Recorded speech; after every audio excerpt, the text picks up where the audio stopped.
C'est un grand projet minier des dizaines de milliards de francs CFA avec un impact économique qui se réalise aujourd'hui même dans notre pays.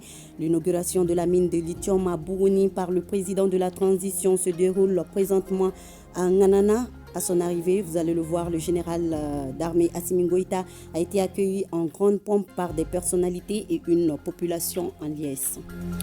La cité mystérieuse sera une belle ville pour accueillir la Biennale artistique et culturelle Tombouctou 2025. Le Conseil régional de la jeunesse de Tombouctou, engagé dans les travaux d'embellissement et d'assainissement de la ville, vient d'animer un point de presse pour partager l'évolution des travaux et lancer un appel aux opérateurs économiques et personnes de bonne volonté pour appui. Lundi 3 novembre. Madame, Monsieur, bonjour et soyez les bienvenus dans ce 13h. Le président de la transition, le général d'armée Assimi Goïta, est arrivé aux environs de 10h30 à Nganana, dans la commune urbaine de Bourouni, pour l'inauguration de la nouvelle mine de lithium. À son arrivée, il a été accueilli par le président du Conseil national de la transition, le ministre des Mines, le gouverneur de région et plusieurs autres personnalités. La population est également sorti massivement pour saluer le chef de l'État, a rappelé que le lithium de Bourouni est un grand projet minier des dizaines de milliards de francs CFA avec un impact économique certain. Déjà, la mine a investi plus de 300 millions dans les infrastructures socio-économiques au profit de la population. Voilà. L'arrivée du président de la transition, le général d'armée Assimi Goïta, à Nganana pour l'inauguration de la mine de lithium de Bourouni. Nous y reviendrons dans nos éditions futures avec nos envoyés spéciaux. Et déjà hier, dans l'édition de 20h, nous vous présentions cette nouvelle mine. C'est un grand projet minier qui sera exécuté en deux phases pour un investissement de plus de 150 milliards de francs CFA avec une production annuelle de plus de 200 000 tonnes de concentré de lithium. Dans cette nouvelle mine, l'État malien détient une part totale de 35%, dont 10% de part gratuite conformément au nouveau code minier. Voyons le contexte et les retombées de cette mine ainsi que la vision présidentielle avec Brahma Traoré.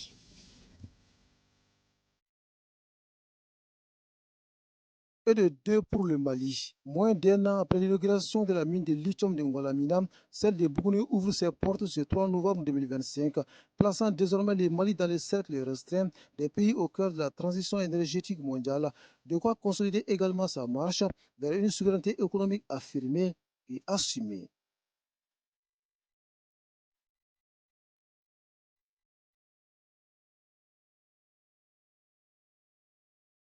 Entre la crise sécuritaire et le développement, le Mali a su faire preuve de résilience, rester droit dans ses bottes et œuvrer au bien-être collectif.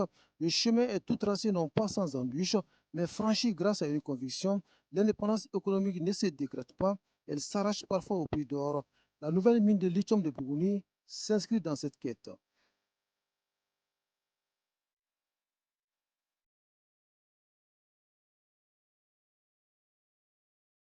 Le lithium de Bougouni n'est pas qu'un simple projet minier. Il incarne l'un des plus grands investissements récents au Mali et comporte deux phases importantes. La première, qui s'étend sur environ 4 ans, représente un investissement de 65 millions de dollars américains, soit près de 40 milliards de francs CFA, avec à la clé la production d'environ 120 000 tonnes de concentré de lithium par an. La seconde phase, prévue en 2028, va nécessiter une enveloppe de 180 millions de dollars américains, plus de 100 milliards de francs CFA, ce qui fera passer la production annuelle à plus de 200 000 tonnes de concentré de lithium.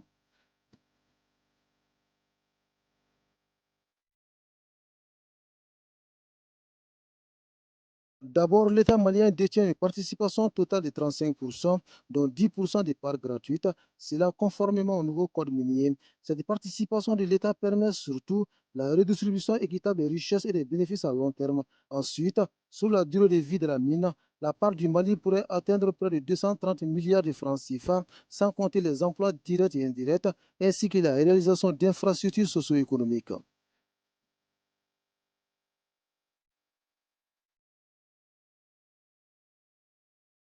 Le lithium de Bougouni, plus qu'une extraction ou exploitation des matières premières, est une vision présidentielle, celle d'assurer l'autonomie économique du Mali.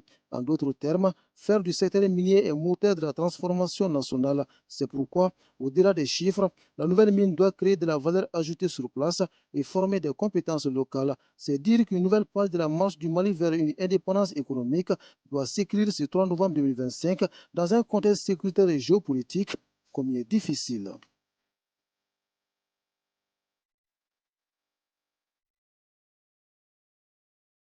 À présent, je vous donne lecture de ce communiqué émanant de l'état-major général des armées. Dans la journée du 2 novembre 2025, les observations aériennes ont permis de localiser une importante base terroriste située à 3 km à l'ouest de Sirakoro, cercle de Kolonjiba, servant à la planification d'attaques contre les convois de citernes de carburant. La base a été frappée par l'aviation, neutralisant plusieurs combattants, comme vous le voyez sur ces images, neutralisant plusieurs combattants terroristes et causant d'immenses dégâts matériels. Les unités terrestres ont pris ensuite d'assaut la position frappée pour faire un ratissage minutieux. Le bilan de cette intervention, plus d'une dizaine de terroristes neutralisés, divers équipements calcinés, des motos et quelques armes ainsi que du matériel de communication récupéré. L'état-major général des armées félicite la prompte réaction des unités aériennes et terrestres pour la réussite de cette opération qui, sans nul doute, aura des répercussions significatives sur l'approvisionnement en hydrocarbures des différentes localités. Pour boucler le mois de lutte contre le cancer du sang, ce 31 octobre, l'Association des jeunes africains responsables pour le développement de l'Afrique, AJARDA, a remis un chèque de plus d'1 million de francs CFA à une maman atteinte de cancer du sein. Un montant collecté pour la prise en charge urgente de cette patiente âgée d'une cinquantaine d'années. Reportage Djemba Moussa Kounati. 1 280 000 francs CFA, c'est le montant de la somme collectée par l'Association des jeunes africains responsables pour le développement de l'Afrique à Jarda auprès des bonnes volontés pour la prise en charge d'une maman atteinte de cancer du sein, stade 3. Depuis plus d'1 an, la patiente se bat contre cette maladie silencieuse. À ce stade, elle doit subir en urgence une ablation du sein droit. À travers ce geste, la Jarda veut montrer que la solidarité peut sauver des vies. Grâce à l'initiative de l'un de nos bénévoles, son propre neveu, que nous avons eu la chance de côtoyer, nous avons pu découvrir son combat. Et nous avons décidé ensemble de ne pas rester spectateurs. Par le biais d'une campagne de financement participatif, nous avons mobilisé des cœurs et les ressources. Chaque année, plus de 2000 nouveaux cas de cancer du sein qui sont en train d'être diagnostiqués. Et malheureusement, un cancer qui est diagnostiqué à des stades très avancés. La plupart de nos mamans qui viennent dans les différents hôpitaux, dans les services d'oncologie, 70% des cas de cancer sont déjà à des stades avancés. TapTapSend, une entreprise de transfert d'argent entre l'Europe et l'Afrique, est le partenaire privilégié qui accompagne cette activité. Sa représentante à la cérémonie encourage les femmes à faire le dépistage précoce pour éviter toute complication de la maladie. Et quand on a entendu qu'une maman souffrait d'un cancer de sein et qui peinait à récolter la somme, on n'a pas hésité une seule seconde. On a décidé de clôturer la cagnotte. Le cancer du sein a vraiment un impact sur la vie de ces femmes, sur la vie des familles. Donc ne négligez vraiment pas ce combat. Et nous remercions vraiment tous ceux qui ont contribué de près et de loin à la collecte de fonds. Nous demandons à Allah subhanahu wa ta'ala de les assister tous et qu'Allah accorde la santé à notre chère maman afin qu'elle puisse rester auprès de ses enfants. Cette activité de la Jarda vise à accentuer la sensibilisation pour mieux lutter contre le cancer du sein. Créée en 2021, l'association a pour objectif de contribuer au développement du Mali et de l'Afrique.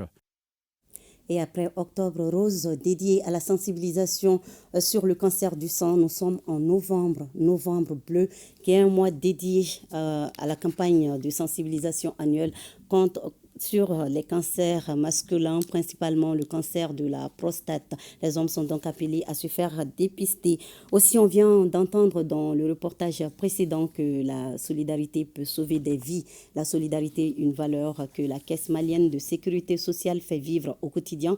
À l'occasion de la 6e édition de sa journée de solidarité, la section syndicale de la CMSS, affiliée à la Centrale démocratique des travailleurs du Mali, a offert plus de 150 kits scolaires composés de sacs, stylos et matériel de géométrie aux orphelins du personnel de la Caisse.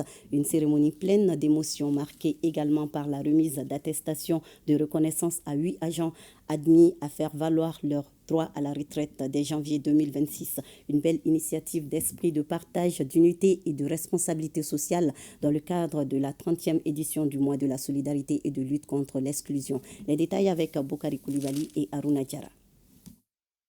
Sous le signe du partage et de l'humanité, la Caisse malienne de sécurité sociale, à travers sa section syndicale affiliée à la CDTM, a offert bien plus que de simples kits scolaires. Elle a offert de l'espoir, de la tendresse et des sourires à plus de 150 orphelins, enfants du personnel disparu.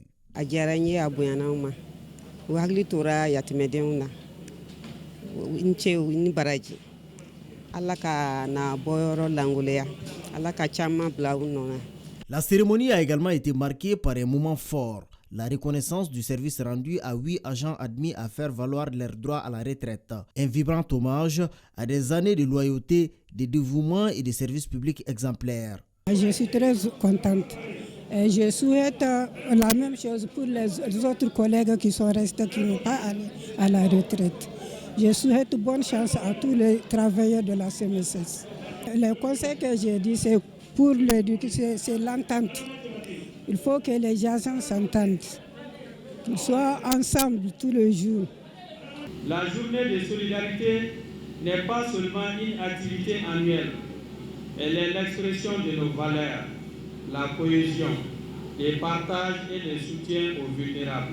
Cette journée de solidarité a également été l'occasion d'honorer des personnes de bonne volonté reconnues pour leur engagement constant dans la réussite et la pérennisation de cette noble activité. À travers ces gestes symboliques, la CMSS réaffirme son attachement aux valeurs humaines qui la fondent, le partage, la compassion et la responsabilité sociale.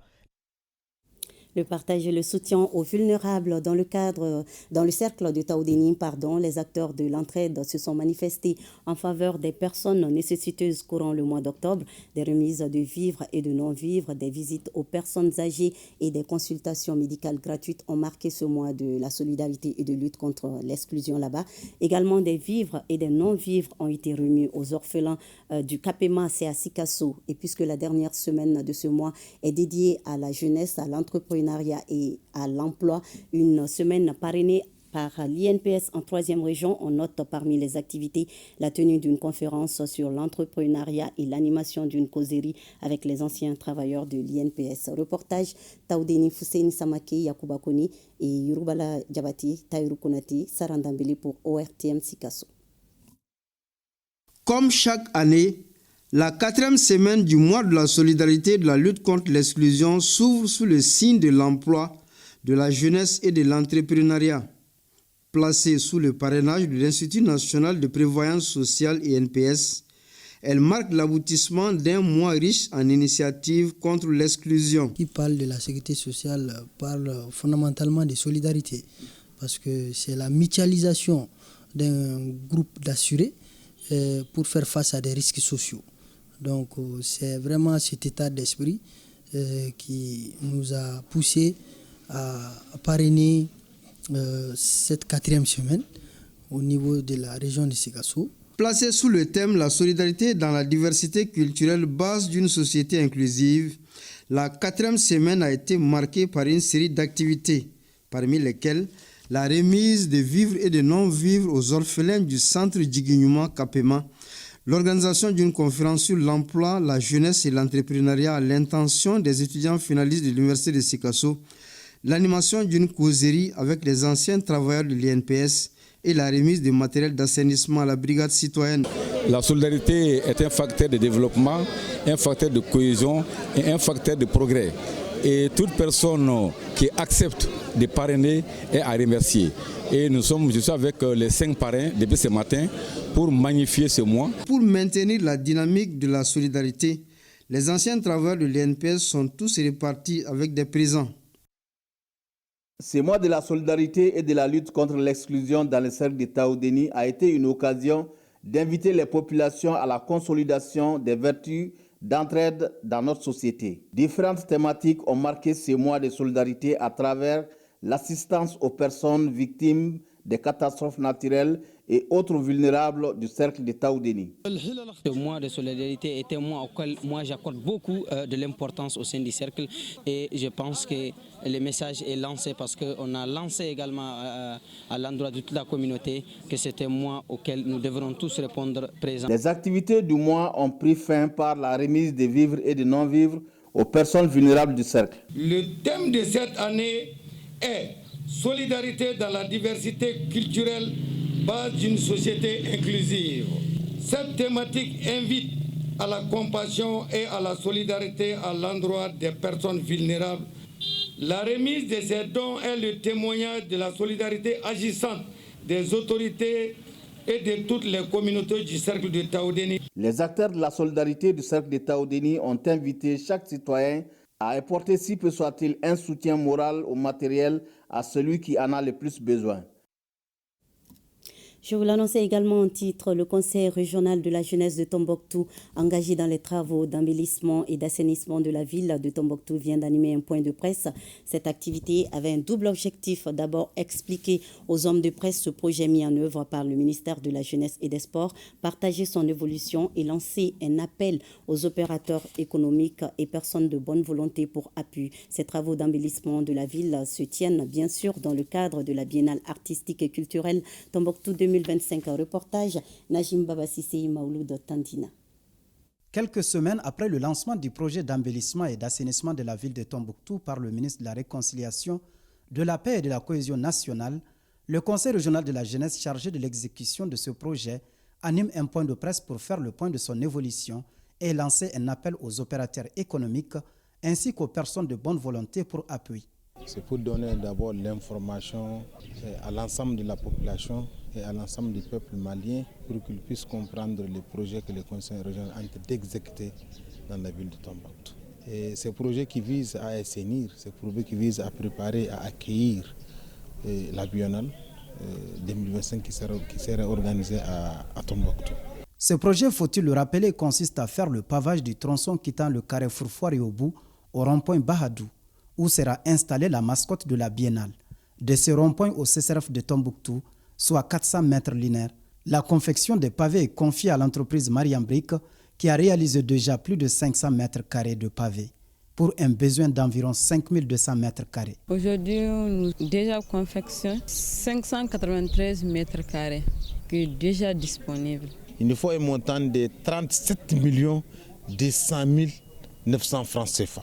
Les services techniques travaillent en synergie avec le Conseil régional de la jeunesse pour cet ambitieux projet visant à donner une belle image à la cité mystérieuse, première région du Nord, organisatrice de la Biennale artistique et culturelle. Moi, avec mes autres collègues du service technique, on a passé une étude de faisabilité le week-end passé qui va nous permettre vraiment de réaliser ce projet. Et à partir de demain aussi, on va essayer de passer à la confection de bordures qui vont rentrer dans le cadre de l'embellissement aussi. Après quelques détails techniques partagés avec les hommes de presse, les membres du conseil régional se sont rendus sur le site de confection des pavés pour observer le travail abattu par l'entreprise. Novembre, c'est aussi le mois de la jeunesse africaine. À l'occasion du lancement des activités ce 1er octobre, la jeunesse de Bandiagara a donné le ton à travers une marche citoyenne placée sous le signe de la lutte contre la drogue. L'activité a réuni autorités coutumières, administratives, élus locaux et jeunes venus des différents quartiers de la ville. Reportage Agibou Koulibaly, Mahamadou Sidibé. Dès les premières lueurs du jour, une marche citoyenne a pris son départ au monument Nangabanou Tembeli. En rang serré, les jeunes, brandissant des pancartes et scandant des messages d'alerte, ont sillonné les principales artères de la ville pour sensibiliser leurs pairs sur les dangers de la drogue. Badiangara à l'instar des autres villes maliennes, n'est pas épargné. Les statistiques en témoignent. Au bout d'une année d'activité, nous avons déjà saisi une certaine quantité de produits, notamment les tramadol, qui se chiffrent à peu près à plus de 100 000 comprimés.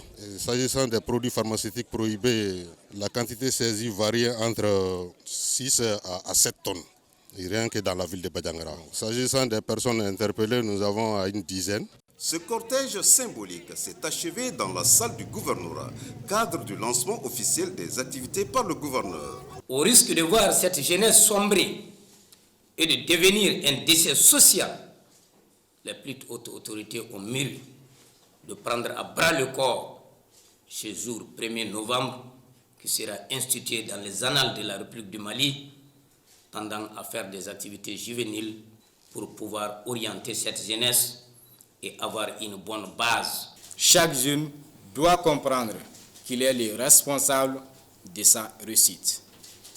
Choisir de vivre sans drogue, c'est choisir la lutte, la lucidité, la liberté et la force intérieure qui mène vers le succès.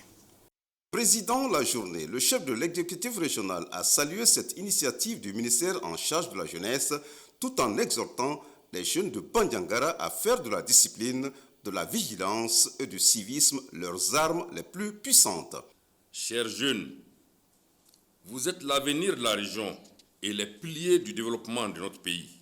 Dans un contexte où l'insécurité est un enjeu majeur, nous faisons face à la prolifération et à la consommation de drogues qui représentent un véritable fléau. Ces substances nuisibles altèrent la santé physique et mentale de notre jeunesse, compromettent son avenir et augmentent les risques de délinquance et d'exclusion sociale. En unissant leur voix contre la drogue, les jeunes de Badiangara ont prouvé qu'ils ne sont pas de simples spectateurs, mais des bâtisseurs d'avenir. Et à travers son long métrage Binimbana, le jeune réalisateur Zaïdou Koulibaly nous fait comprendre que malgré toutes les difficultés, la jeunesse malienne garde foi en l'avenir. Un film de 90 minutes qui a été présenté vendredi dernier à Gouana. C'est ici à Bamako. Reportage à Moussa Kamara, Oumar Kone.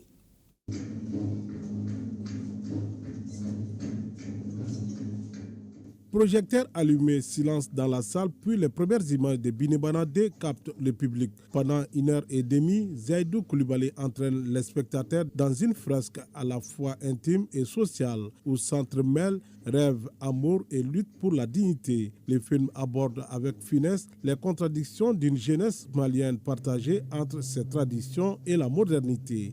Binimbana est une histoire qui me tient à cœur. Je voulais montrer que, malgré les difficultés, notre jeunesse garde foi en l'avenir. Des mots qui traduisent l'enthousiasme du public conquis pour la sincérité du message et la qualité de la mise en scène. J'ai trop aimé ces films. Ils sont des jeunes, on doit les aider parce que leur film, ça enseigne beaucoup. C'est une très bonne initiative. Entre émotion, réflexion et espoir, Binimbana marque un tournant pour le jeune cinéma malien.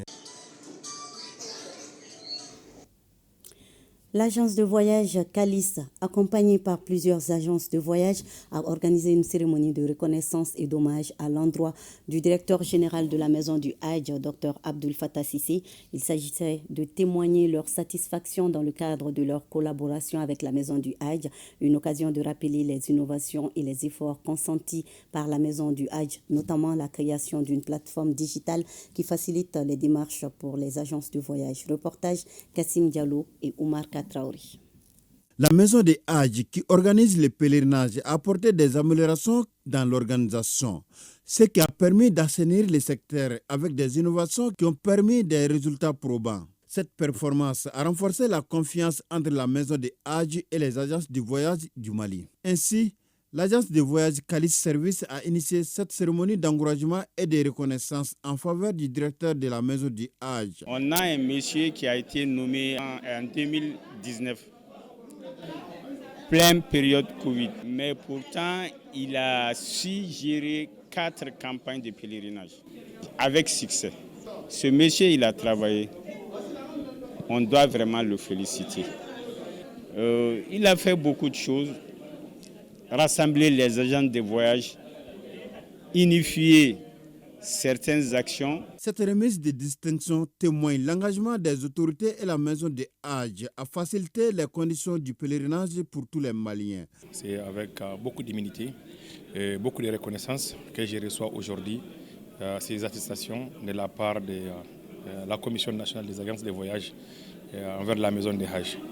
Je rends un grand hommage au gouvernement de la transition qui ont soutenu la maison de Hadj, qui ont aidé la maison de Hadj à réglementer les opérations de Hadj à 100%, que ce soit au Mali et en Arabie Saoudite. Cette cérémonie d'hommage et de reconnaissance témoigne les efforts fournis par la maison du Hadj pour structurer les secteurs. Cette marque de confiance doit contribuer à renforcer la confiance entre les acteurs du secteur. Et c'est la fin de cette édition. Merci de votre fidélité. À 20h, vous avez rendez-vous avec Barakissa Ouattara avec en première ligne l'inauguration de la mine de lithium par le président de la transition, le général d'armée Assimi Goïta à Nganana. Merci de votre fidélité et à demain 13h, Inch'Allah.